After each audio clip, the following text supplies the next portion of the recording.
E finalmente chegou ao fim o arco de flashback da segunda temporada de Jujutsu Kaisen.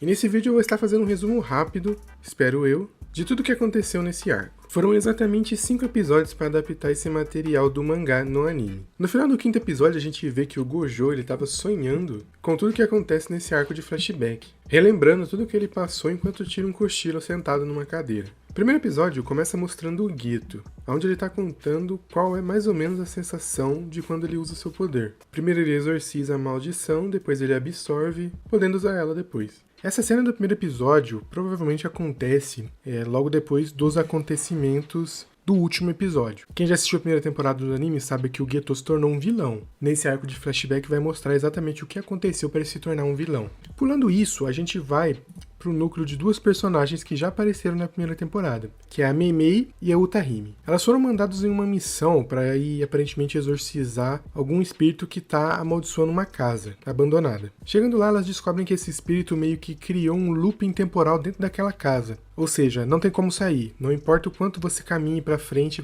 em busca de uma saída, você não consegue. Depois de pensar um pouco, as duas percebem que, se cada uma correr para um lado, talvez a maldição não consiga recriar esse looping enquanto elas estão se afastando, possibilitando que elas quebrem esse feitiço. Mas antes que elas pudessem fazer isso, o Gojo aparece e destrói toda a casa, libertando as duas. A gente tem a apresentação da abertura, que assim como as duas anteriores é sensacional. Daí a gente parte para o Colégio Jujutsu, onde lá a gente tem algumas conversas importantes para desenvolver os personagens. Nesse momento a gente percebe que o Gojo ele tá bem diferente do Gojo que a gente conhece na primeira temporada. Nessa parte a gente percebe que ele se acha muito.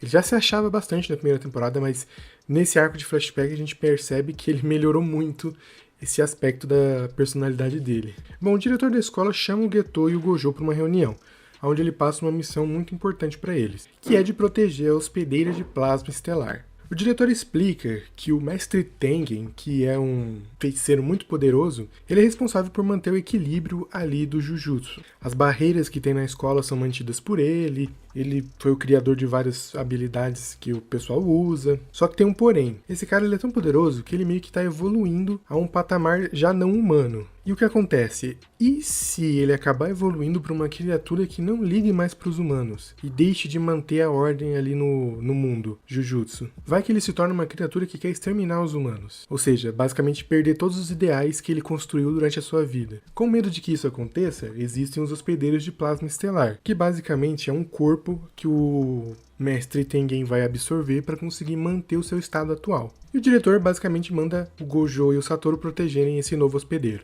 Nesse mesmo episódio, eles vão até a casa do hospedeiro. Chegando lá, membros de uma organização chamada Q atacam eles, mas eles não são nada demais, os dois conseguem lidar com eles facilmente. Por serem os mais fortes dessa organização e serem derrotados instantaneamente pelos dois, essa organização acaba se desfazendo. Mas ainda existe uma segunda organização. Essa outra organização chama o Culto da Estrela, que basicamente quer fazer com que o Mestre Tengen alcance novos patamares, ou seja, quer deixar com que ele evolua sem restrições. Essa organização, ela pagou para um mercenário caçador de feiticeiros para que ele vá lá e mate a hospedeira. Mas como nós sabemos, ela está sendo protegida pelo Satoru e pelo Geto. Então esse mercenário ele cria um plano.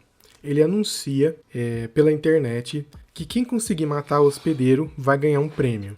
Ele dá um valor lá em dinheiro muito alto. E por que ele faz isso? Ele sabe que essas pessoas não vão conseguir derrotar o Satoru, mas ele faz isso basicamente para cansar ele, para que quando ele for lutar pessoalmente com o Satoru já esteja cansado e ele consiga derrotar mais facilmente. Bom, alguns mercenários aparecem, o Satoru consegue derrotar eles bem facilmente. Nós somos apresentados um pouco mais a rotina da hospedeira, que se chama Riko. Durante essas batalhas nós percebemos que o Gojo ele ainda não controla totalmente seus poderes. Por exemplo, ele não consegue utilizar aquela bolinha vermelha que ele usa durante a primeira temporada, aquela que ele usa para atacar o jogo. Bom, depois de derrotar esses mercenários, a empregada, que é basicamente uma mãe para Riko, ela acaba sendo sequestrada. E aí o Gojo e o Geto vão atrás de salvar ela. Eles conseguem facilmente salvá-la. Então eles têm um plano de sair daquela área onde eles estão e ir para Okinawa. Meio que aproveitar os últimos momentos que a Ariko tem de vida. Que eu acho que eu não expliquei isso, mas quando um hospedeiro é absorvido pelo Mestre Tengen, ele basicamente perde a sua vida. Dentre vários momentos fofinhos que eles vivem ali durante a viagem, chega um momento que eles têm que retornar para a escola. E chegando lá, eles são atacados pelo aquele mercenário que eu citei mais cedo. Uma coisa que eu gostaria de deixar clara é, esse mercenário tinha colocado esse preço ali pela cabeça do hospedeiro com tempo limitado de 48 horas. Se, dentre esse tempo, eles não conseguissem matar a hospedeira, ele retiraria aquele anúncio. E foi o que ele fez, fazendo com que o Geto e o Satoru achassem que, a partir do momento em que esse prêmio não estava mais à disposição, as pessoas iriam parar de ir atrás deles. Que não é o que acontece porque esse caçador aparece aí para derrotar eles. Bom, apresentando um pouco mais desse personagem, já que ele só aparece durante esse arco, o nome dele é Toji Fushiguro. Sim, ele é o pai do Megumi. Ele nasceu com aquela restrição divina, que é basicamente uma troca equivalente, vamos dizer assim, onde um hospedeiro ele não consegue utilizar energia amaldiçoada, mas ele ganha algo em troca. No caso, o que ele ganhou foi um corpo mega poderoso, resistente, forte, capaz de bater de frente até com o Satoru. E ele também manteve a habilidade de enxergar maldições. Durante todo esse tempo que o Satoru passou com a Riko, ele manteve o seu infinito ligado, que é basicamente o poder que permite com que ele enxergue, 360 graus e que ninguém pode pegar ele desprevenido. Basicamente isso. Só que essa habilidade consome o Gojo, deixa ele cansado. E achando que por já estar na escola eles estavam seguros, o Gojo ele desabilita essa habilidade. Nesse exato momento é onde o Toshi vai e ataca o Gojo, esfaqueando ele. Aparentemente, apesar de ter atravessado o Gojo, não foi um ferimento tão grave, e os dois começam a travar uma batalha. Enquanto isso, o Geto pega a Ariko e leva ela para dentro da escola, lá onde o Mestre Tengen tá. A batalha do Satoru e do Toji é muito legal, foi muito bem desenhado. O pessoal reclamou que os traços eles estão mais simples. Eles estão mesmo, mas essa distorção que causa na imagem, para dar aquela sensação de velocidade, eu achei que ficou na média, assim, ficou top. Bom, os dois começam a batalhar ali, o Satoru quebra tudo, e o Toji, ele puxa uma maldição que fica em volta do corpo dele. Essa maldição é tipo uma espécie de bolsa, onde ele guarda todas as armas que ele vai utilizar durante suas batalhas. Depois de puxar uma adaga cabulosa, ele vai pra cima do Satoru e acaba pegando ele desprevenido, já que ele é alguém que tem aquela restrição divina, ele não emana energia amaldiçoada, então o Satoru tem dificuldade de localizar ele. E é no momento que ele acha que o cara fugiu para ir atrás da Ariko que ele se distrai e o Toji acaba esfaqueando ele. Nesse momento a gente até acha que o Satoru morreu, né? Depois de ter derrotado o Satoru, ele vai atrás da Ariko. A Ariko e o Geto já estão chegando ali perto de onde o Mestre Tengen tá. Só que antes de entrarem na barreira onde o Mestre Tengen tá, o Geto começa a conversar com a Ariko. E faz a proposta de que se ela não quiser realmente fazer aquilo, ela pode ir embora, que eles vão auxiliar ela, já que eles são os mais fortes da escola. Então, em teoria, eles podem fazer o que quiserem. Pelo menos eles acham isso. Mas no momento em que ela decide aceitar a proposta do Geto, ela leva um tiro na cabeça e morre. Sim, a personagem que foi apresentada nesse arco, mega desenvolvida, que a gente começa a simpatizar com ela, ela acaba morrendo. Bom, o Toji matou ela, obviamente. Bom, depois disso o Geto fica pé da vida e vai pra cima do Toji, mas ele não tem a menor chance. Ele usa todas as maldições poderosas que ele tem, mas não é o suficiente pra acabar com o Toji. Você imagina que o Satoru não conseguiu, o Geto, que a gente percebe durante o anime que é mais fraco que o Satoru, você acha que ele vai conseguir? Bom, durante a batalha deles, o Toji explica um pouco mais como funcionam as suas habilidades e tal. Ele derrota o Geto, mas não mata ele. Vacilou, na minha opinião. Se tivesse acabado com ele, a gente não teria todo o problema que ocorre durante a primeira temporada, o filme, enfim. Depois disso, o Toji pega o corpo da Ariko e leva ali pro pessoal que contratou ele para acabar com ela. Ele mostra o corpo dela e recebe o dinheiro. No momento que ele tá saindo ali, indo embora, sei lá o que ele ia fazer, o Satoru aparece vivo. Ele explica que ele conseguiu utilizar um feitiço de reversão que basicamente fez com que ele se curasse de todas as feridas. Eles começam a lutar novamente, só que alguma coisa aconteceu com o Satoru depois que ele conseguiu utilizar esse feitiço de reversão. É como se ele tivesse despertado algum poder oculto que fez com que ele enxergasse como o mundo funciona. Ele tá delirando, basicamente. Antes, ele mal conseguia acompanhar o Toji, agora ele consegue desviar facilmente dos seus ataques. E é nesse momento que o Satoru começa a utilizar aquele mega poder dele que ele utiliza durante a primeira temporada na luta contra a Hanami. Ele basicamente junta o vermelho com o azul, formando o roxo, e taca no Toji. Diferente da Hanami, que conseguiu sobreviver a esse ataque fugindo, o Toji não teve a mesma sorte e ele é atravessado pelo golpe. Durante os últimos segundos ali de vida dele, ele fala ali sobre seu filho.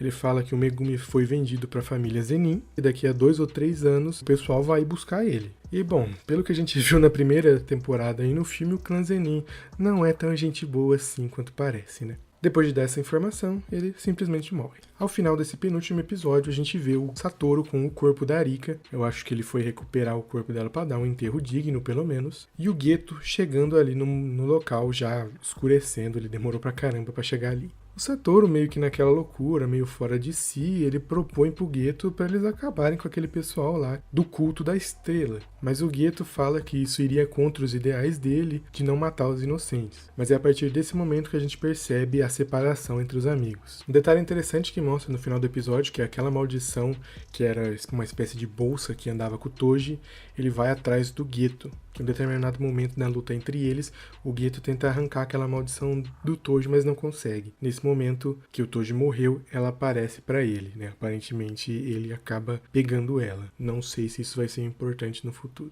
Mas bom, toda essa situação foi extremamente traumática pro Geto. Ele começou a duvidar dos seus ideais, se o que ele estava fazendo realmente seria o certo. Será que proteger os não feiticeiros realmente vale a pena? Durante esse último episódio fica bem claro que o Geto tá acabado. O cara virou um trabalhador japonês que não tem descanso, trabalha 16, 18 horas por dia. A gente percebe isso no semblante dele. Bom, uma personagem que apareceu durante um flashback do Todo na primeira temporada, que é basicamente a mestre dele, aquela motoqueira loira, não sei se vocês lembram. Ela se chama Yuki. Ela é uma feiticeira de classe especial, assim como o Satoru, assim como o Geto. Ela começa a conversar ali com o Geto sobre as suas teorias, sobre querer criar um mundo onde não existam maldições e tal. E basicamente ela que bota na cabeça dele esse ideal de criar um mundo sem maldições. Então, se o Geto se tornou essa pessoa ruim, culpem ela. Porque foi ela que deu o start na mente dele. Depois de terem uma conversa longa ali, o Geto acaba percebendo que, poxa, será que eu realmente deveria continuar protegendo os não feiticeiros? E o que dá o checkmate, né, a chave de ouro, é quando um dos colegas dele, ele fazia dupla com o Nanami, até esqueci o nome dele, acaba sendo mandado para uma missão que era muito superior ao nível dele e ele acaba sendo morto. Depois disso, aparentemente o Geto está em alguma outra missão, onde ele vê 2 garotas. Essas 2 garotas elas aparecem durante o filme, quando ele reúne a galerinha dele para lutar contra o Satoru. Essas 2 menininhas estão lá já um pouco mais velhas, né? Aparentemente elas são, né, feiticeiras, mas elas não sabem disso.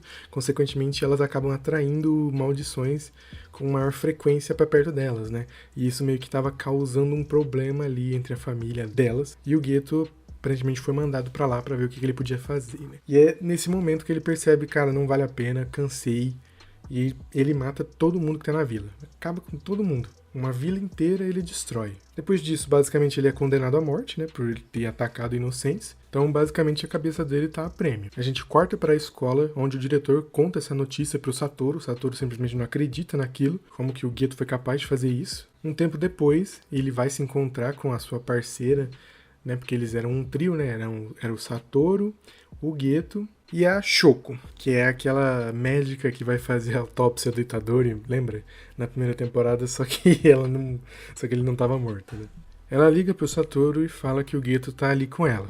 Satoru vai atrás dele, tenta conversar, tenta fazer ele mudar de ideia e tal, mas o Geto já tá decidido, a missão dele agora é outra. Por um instante o Satoru pensa em acabar com o Geto ali mesmo, para que ele não cause mais problemas, mas ele não consegue acabar com a vida do próprio amigo. Depois disso, o Geto, ele vai até o culto da estrela e fala que ele vai se tornar o novo chefe da rapaziada ali. Ele até muda o nome do culto. Antes desse último episódio acabar, mostra o Gojo indo até o Megumi e meio que recrutando ele, né? Eles têm uma conversa ali, onde o Gojo fala um pouco ali sobre o clã Zenin. E o episódio acaba mostrando o Gojo acordando com o seu novo time de alunos ali, né, o Itadori, Megumi e Anobara, reclamando que ele tinha chamado eles para uma reunião, mas quando eles chegam lá, ele estava dormindo. E o episódio acaba. Bom, basicamente esse é o resumo dos acontecimentos desse arco de flashback. Na semana que vem não tem episódio, eles vão dar um hiato de uma semana, e na outra eles vão voltar com o arco de Shibuya. Minhas considerações finais sobre esses 5 episódios, né, sobre esse arco de flashback, eu particularmente gostei